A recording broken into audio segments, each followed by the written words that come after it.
So మీరు ఎవరిని join చేస్తారు సార్ బిఫోర్? ఇక్కడ దినేష్ అని మా బావ అవుతాడు.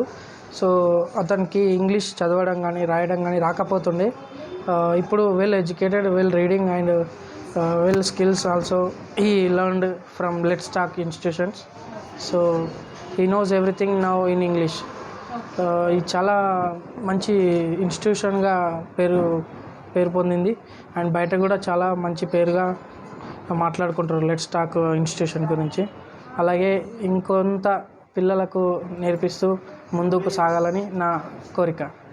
Thank you so much sir. So ఇప్పుడు ఎవరిని జాయిన్ చేద్దాం అనుకుంటున్నారు? ఇప్పుడు మా తమ్ముడు అవుతాడు.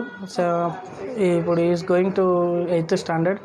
So he wants to learn from let's talk English, spoken English. Thank you sir. So అప్పుడు వచ్చినప్పుడు ఓన్లీ సింగిల్ బ్రాంచ్, ఇప్పుడు సుభాష్ నగర్ అండ్ వినాయక్ నగర్లో కూడా బ్రాంచెస్ ఉన్నాయి.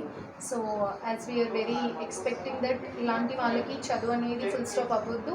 So they should continue. Thank you so much. Thank you.